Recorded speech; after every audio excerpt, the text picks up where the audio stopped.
गौतम जी, गुरुग्राम से। राधे राधे। राधे राधे महाराज जी। महाराज जी, हमको कैसे पता चलेगा कि भगवान जी को जो हमने प्रार्थना की है वो उन्होंने सुन ली है? जैसे हम भगवान से प्रार्थना कर रहे हैं और हमारा हृदय शीतल होता जा रहा है, एक आनंद की अनुभूति होती जा रही है, तो हमारी बात भगवान सुन रहे हैं। और वो बात वही सुनेंगे जो भाव भरी होगी। अन्य आश्रय शून्य, आर्त भाव और फिर पुकार हुई तो भगवान हमारी बात सुनेंगे। और जब सुनेंगे तो तत्क्षण उसका उत्तर मिल जाएगा, आपको हृदय में आ जाएगा, हमारा काम हो गया। काम बाद में होगा, अंदर पहले आ जाएगा, हमारी बात भगवान ने सुन ली। और वो तब जब भाव भरी हो, आर्त पुकार हो।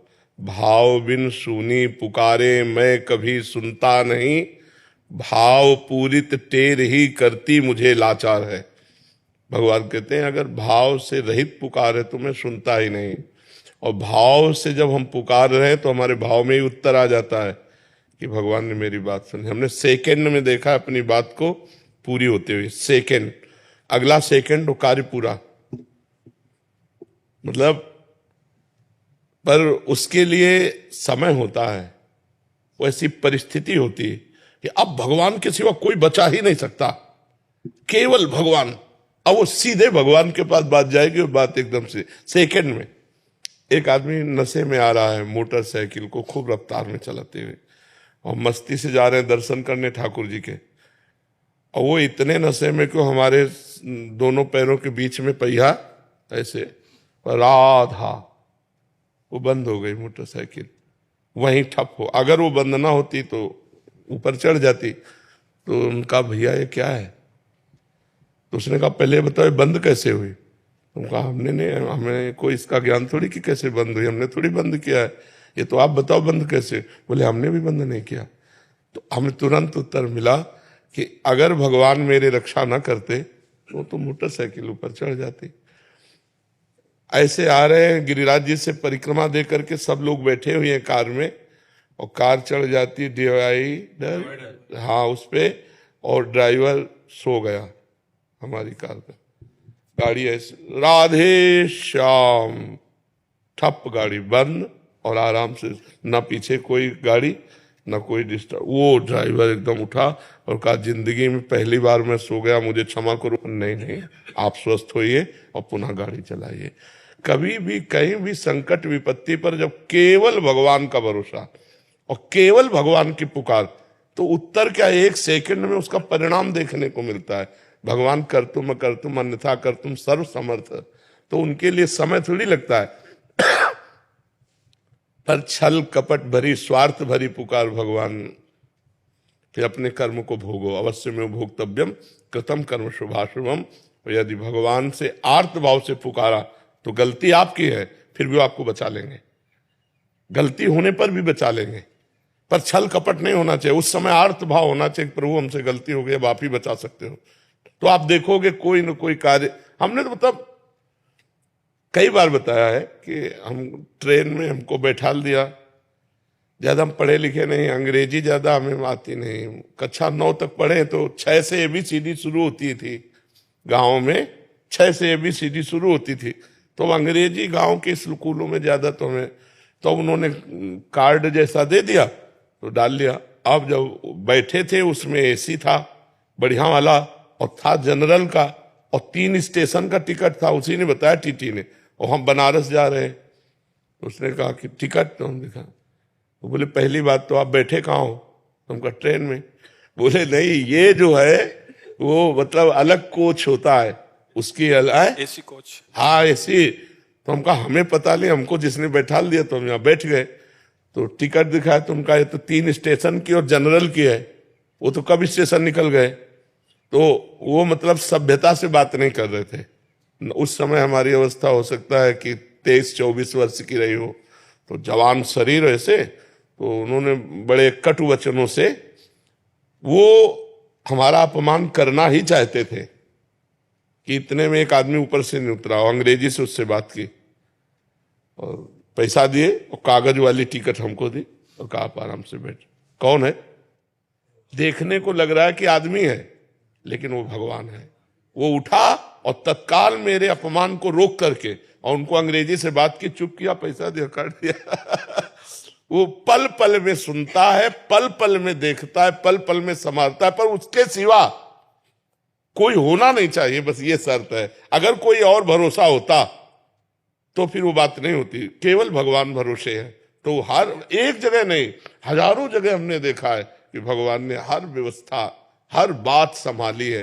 तो जब हमारी पुकार अन्य आश्रय रहित हो, केवल भगवान से हो, हम केवल भगवान को अपना मानते हैं, तो पुकार चली जाएगी, हृदय शीतल हो जाएगा, तुरंत उत्तर समझ में आ जाएगा। कुसुम जी अंबाला से। राधे राधे महाराज जी। राधे राधे महाराज जी। महाराज जी, सतोगुण, रजोगुण और तमोगुण किन कारणों से अपना प्रभाव डालते हैं? क्या ये हमारे द्वारा किए गए कर्मों के कारण अपना नहीं प्रभाव नहीं नहीं, इनका प्रभाव ही है। जैसे गर्मी है, सर्दी है, बरसात है, ये सब पर अपना प्रभाव डालती है ना। इसका कोई कर्मों से लेना देना नहीं। साधु हो, दुरा असाधु हो, बच्चा हो, बूढ़ा हो, मनुष्य हो, पशु हो, पक्षी। सर्दी है तो सब पर है, गर्मी है तो सब पर। ऐसे त्रिगुण माया है, सतोगुण, रजोगुण, तमोगुण, इनका चक्कर चलता रहता है, पूरे सबके हृदय में चलता रहता है। अब भजन के द्वारा इनको मिटाया जाता है। जैसे कोट्स, पैंट, टोप लगाकर हम सर्दी से बचते हैं, ऐसे 3 गुणों से बचना है तो भजन करना पड़ेगा। नाम जप के द्वारा हम तमोगुण को नष्ट करते हैं, रजोगुण को नष्ट करते हैं, सतोगुण को, भोजन सात्विक, तभी कहते हैं मुर्गा मछली मत खाओ, शराब मत पियो, पराई माता बहनों की तरफ गंदी दृष्टि मत रखो। इससे तुम्हारा रजोगुण तमोगुण कम हो जाएगा। सात्विक भोजन पाओ, सतोगुण बढ़ेगा। अच्छे विचार, पवित्र क्रियाएं, धीरे धीरे भगवान में इतना तन्मय हो जाओ कि कर्ता भाव भी चला जाए, तो सतोगुण, रजोगुण, तीनों गुणों से आप मुक्त हो गए, माया मुक्त हो गए। और माया मुक्त हो गए तो भगवान प्राप्त हो गए। इनका प्रभाव सब पे रहता है, साधु असाधु, घर गृहस्थी, लड़का बच्चा बिटिया, सबके ऊपर रहता है। 3 गुणों का चक्र ऐसे चलता है जैसे प्रकृति के द्वारा जो सर्दी गर्मी बरसात दी जाती है सबको प्राप्त होती है, ऐसे सतोगुण, रजोगुण, तमोगुण सबको प्राप्त होता है। अब जैसे जो आहार राक्षसी करता है तो उसमें तमोगुण की स्थिति रहेगी, सतोगुण जरा सा आया चला गया। जो राजसिक करता है तो उसमें रजोभाव, काम आदि इच्छाएं नाना प्रकार की, और तम की भी वृत्ति रहेगी, पर रहेगा रजोगुण। अब जैसे सतोगुण है तो काम क्रोध आदि ऐसे आए और गए, उसके टिकेंगे नहीं, क्योंकि सतोगुणी व्यक्ति है, उसमें क्षण मात्र के लिए आए चढ़े गए। लेकिन तमोगुणी व्यक्ति में वही स्थिति बनी रहेगी, दया आदि क्षण मात्र के लिए आए बस चले गए। तो हमको क्या करना, रजोगुण और तमोगुण दोनों को त्यागना है।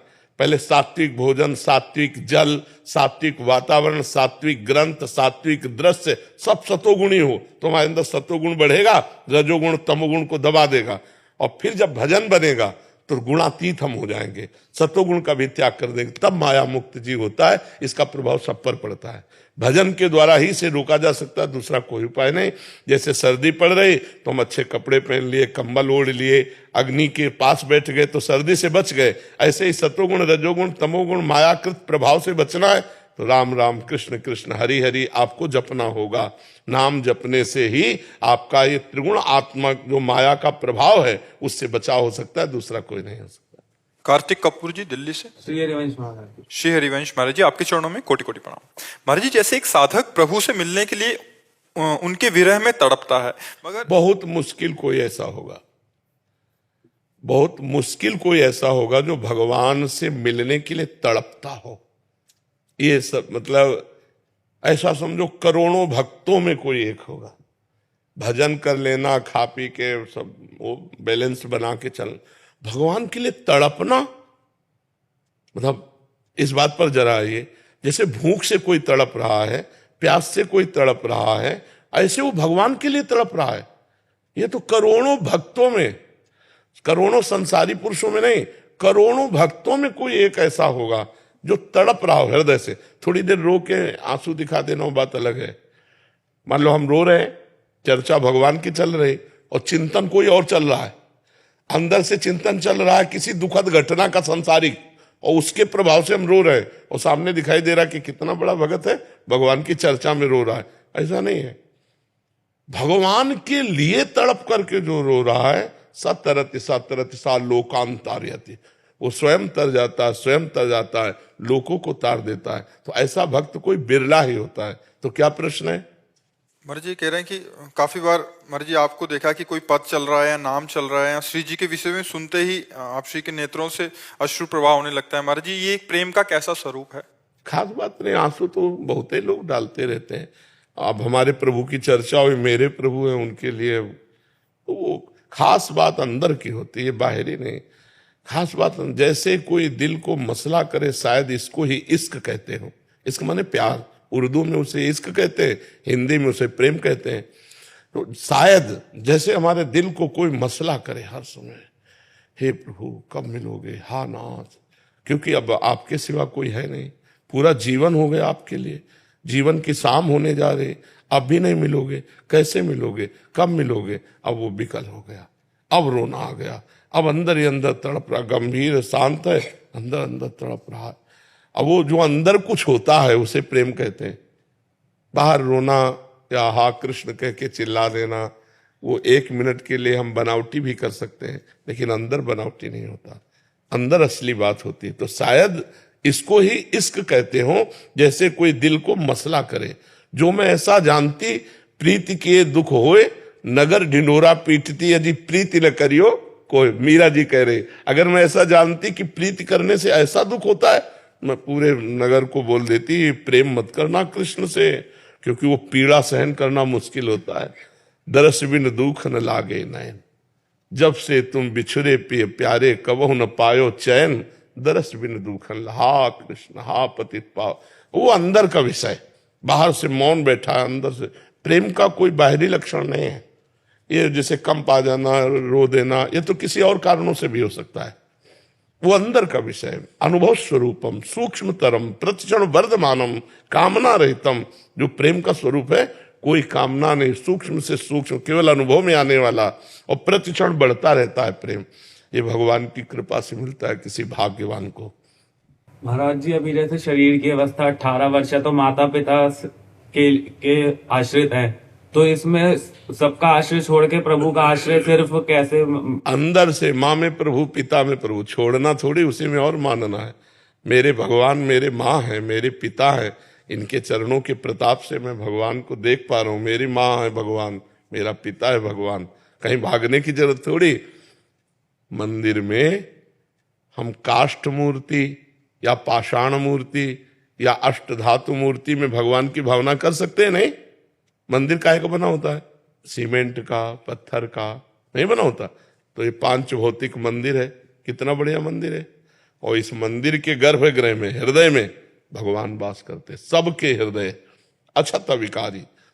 अगर हम अपनी माँ में भगवान को देख पावे, अपने पिता में भगवान को देख पावे, और बूढ़े माता पिता की सेवा कर पावे, तो मुझे लगता है इससे बड़ा मंदिर में जाकर सेवा करने की जरूरत नहीं पड़ेगी, वही भगवान मिल जाएंगे। अपने माता पिता को छोड़ दे और वो बूढ़े हैं, अब उनकी सेवा नहीं हो पा रही, और मंदिर में जाके दूध चढ़ाओ तो तुम्हारा कल्याण नहीं होने वाला, कल्याण नहीं होने वाला। समझ रहे ना? कुछ छोड़ना नहीं है, भगवान जो हैं उनको पहचान लेना है, उन्हीं का आश्रय लेना है। माँ में भगवान है, पिता में भगवान नहीं। जब भगवान चले जाते हैं तो देखो माता पिता के शरीर को जला दिया जाता है कि नहीं, या किसी के शरीर को जला दिया जाता है। आदर तो हम भगवान का ही करते हैं, अंदर से भगवान चले गए तो फिर हम शरीरों का आदर नहीं करते। कोई भी हो, कितनी देर लगाए रहोगे छाती से? आखिरकार ये कहना ही पड़ेगा पैसा देके कि जला दो भाई इस शरीर को। क्यों? क्योंकि वो चले गए, और वो जो थे वो भगवान थे, सब में भगवान बैठा हुआ। आचार्य दीपक शर्मा जी। श्री हरिवंश महाराज जी, गुरुदेव प्रणाम। गुरुदेव, क्या शिष्य के पाप से गुरुदेव का भजन मार्ग अवरुद्ध हो जाता है? नहीं, बिल्कुल नहीं। ऐसा हो तो फिर गुरुदेव को तो फिर बहुत ही दुर्गति हो जाए। हजारों शिष्य है, स्वयं किए हुए कर्म का फल जीव को भोगना पड़ता है। हाँ, शिष्य अपराध कर रहा है और गुरु देख नहीं रहे। एक न सुने एक नहीं देखा, गुरु शिष्य अंध बधिर कर लेखा। हम देख रहे हैं कि शिष्य हमारा अपराध कर रहा है, हम उसे देखते हुए भी अनदेखा कर रहे हैं, उसको सावधान नहीं कर रहे, अब हमारा दोष है। यदि हम उपदेश कर रहे हैं कि आपको ऐसा नहीं करना चाहिए, फिर आप ऐसा करते हैं तो आप नरक के भागी होंगे, आप दुख भोगेंगे, हमारा आपसे कोई संबंध नहीं। आज्ञा उल्लंघन करने वाला शिष्य शिष्य नहीं कहा जाता, आज्ञा का पालन करने। ऐसा तो गुरुजनों के बड़े बड़े सिद्ध महापुरुषों के अनुयायियों में देखा गया कि वो उनकी आज्ञा के विपरीत चलते हैं, तो फिर तो गुरु की सदगति रुक जाए। तो गुरु तो साक्षात परब्रह्म परमात्मा में स्थित अभेद भाव से हो गए, ब्रह्मविद ब्रह्म ही भवति, तो अब उनकी स्थिति को कोई विचलित नहीं कर सकता है। हाँ, ये जरूर है कि शिष्य बनाने का कर्तव्य निर्वाह करे कि अपने शिष्यों को सतमार्ग का उपदेश देता रहे, असत मार्ग से हटाने की प्रेरणा करता रहे। अगर वो ना हटे तो फिर वो जाने अपने कर्म का भोग वो भोगेगा। जी। माधवी जी मुंबई से। श्री हरिवंश। श्री हरिवंश महाराज जी, गुरुदेव, जैसे कि आप सदैव कहते हैं कि श्री जी का आश्रय लेना चाहिए, लेकिन मुझे ये समझ नहीं आता कि श्री जी का आश्रय कैसे लिया जाता है। क्या वह एक आंतरिक अनुभव है? आप कृपया मार्गदर्शन। हाँ है तो आंतरिक, पर बाहरी हम फंसे तो बाहरी क्रिया से हम शुरू करें। पहले हम गुरुदेव का आश्रय लेते हैं, गुरुदेव की खोज करते हैं, गुरुदेव की शरण में होते हैं, तो गुरुदेव श्री जी का हमें शरण आश्रय बनाते हैं, श्री जी का मंत्र देते हैं, श्री जी की उपासना देते हैं। तो धीरे धीरे भाव में जब श्री जी से अपनापन होने लगता है तो आश्रय तब माना जाता है जब जैसे कोई दुख आया और सीधे श्री जी पर हमारा मन गया, सुख आया तो सीधे श्री जी पर मन गया, बड़ा दुलार कर रहे लाडली जो, दुख आया बड़ी कृपा कर रहे लाडली जो। दोनों स्थिति में, दुखद परिस्थिति या सुखद परिस्थिति में, हमारा मन यदि प्रभु में जाता है, श्री जी में जाता है, तो हमारा आश्रय श्री जी का है। अगर किसी व्यक्ति वस्तु में जाता है तो फिर व्यक्ति वस्तु का है। तो ये आश्रय होता है प्रथम भगति संतन कर संगा, संतों के संग से भगवत शरणागति पुष्ट होती है, भगवत शरणागति से हमारा आश्रय दृढ़ हो जाता है। आश्रय दृढ़ हो गया तो फिर कल्याण आश्रय से होता है। गोस्वामी जी कह रहे हैं, बिगड़ी जन्म अनेक की अबहीं सुधरे आज अभी, आज अभी सुधर जाएगी अनेक जन्मों की बिगड़ी हुई। आश्रय ले लो, होए राम को, आज से मैं प्रभु को, जिस मीरा जी कहती ना, मेरे तो गिरधर गोपाल दूसरों न कोई, इसे आश्रय कहते हैं। जननी जनक बंधु सुत धारा, तन धन धाम सुहृद परिवारा, सबकी ममता ताग बटोरी, मम पद मन ही बांध बर डोरी। ये आश्रय। हमारे माता पिता भाई बंधु रिश्ते नातेदार सब कुछ भगवान है, भगवान के सिवा हमारा कोई नहीं। ये आश्रय है और ये अंदर होना चाहिए, वाणी में हो या ना हो, अंदर हृदय में आश्रय होना चाहिए। अंदर भगवान का चिंतन, प्रभु मैं आपके भरोसे हूं, ये अंदर का, फिर वो जीव का निस्तार हो जाता है। फिर वो भगवान के आश्रय होने के कारण माया के द्वारा पराजित नहीं होता, भ्रष्ट नहीं होता। वो धीरे धीरे क्रमशः विषयों का त्याग करते हुए भगवान की कृपा से भगवान को प्राप्त हो जाता है। आश्रय बहुत बड़ी वस्तु है। जब हमारा भगवत आश्रय जैसे जैसे होने लगेगा, हम निर्भय हो जाएंगे, निश्चिंत हो जाएंगे, निशोक हो जाएंगे। हम देखेंगे हमारे दिमाग में बैठकर भगवान वही करवाते हैं जो करना चाहिए, वही बुलवाते हैं जो बोलना चाहिए, वही सोचवाते हैं जो सोचना चाहिए। वो अपनी सोच, बोलने और क्रिया तक का कर्ता नहीं बनता, वो भगवान सब कुछ करवा रहे हैं, वो देख रहा है, सब कुछ भगवान करवा रहा है। हमारे हृदय में बैठकर, हमारे माइंड में बैठकर, हमारी वाणी में बैठकर, हमारी दृष्टि में बैठकर सबको पावन कर रहे हैं। वो ये भावना आश्रय, आंतरिक आश्रय, भगवान का आश्रय। आश्रय में बहुत बड़ा बल है। एक ग्रंथ में पढ़ा था आश्रय की बात कि एक भेड़ चलाने वाला बहुत सी बकरियों को और भेड़ों को चरा रहा था।